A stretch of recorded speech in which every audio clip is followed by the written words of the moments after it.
Yog Vasistha 323 says, "No moksho navsa priste, patale na ch bhutale, sarva asa sankshe cheta, chayo moksho iti site." Liberation is not above the sky, nor in the hell, nor on the earthly plane.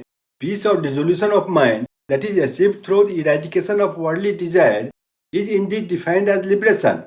As soon as mind is dissolved, the true self alone is left to remain steady in that all-pervading, complete, supremely blissful consciousness that is free from all types of sufferings is called liberation.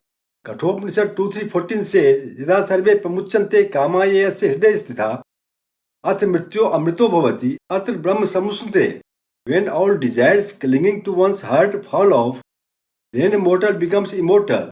He becomes Brahman or attains Brahman here itself.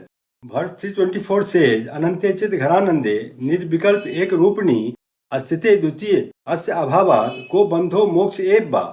Brahman is infinite consciousness and bliss, bereft of all types of superimposition, and ever remains in the same form that is non-dual. In the absence of duality, what is bondage and what is liberation? When there is no second object at all, question of bondage and liberation does not arise. Vasistha 4.3.5.9 says, "Dudha etam dvitam iti ahu, tad bhavo dvaitam uchite, tan nisedhena cha advaitam pratyak vastu abhidhiyate." The extremely variegated state of illusion, or the conviction that illusory names and forms are real, is duality. When those names and forms are negated or renounced, there remains only the indwelling self, which is non-dual Advaita.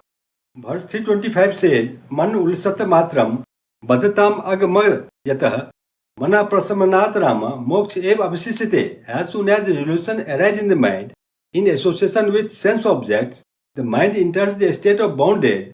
Therefore, O Ram, perfect calmness of that very mind is called liberation. Acharya Sankaranand wrote in his commentary on Gita 6.26-6.35, "The tendency or the resolution arises in the mind due to the impact of understanding the reality, appropriateness and desirability of sense objects. The understanding about the reality and so forth of worldly objects and the attachment and the like for those objects are completely destroyed with the discrimination that the visible objects are illusory, as false as the snake on the rope. Then the mind becomes calm.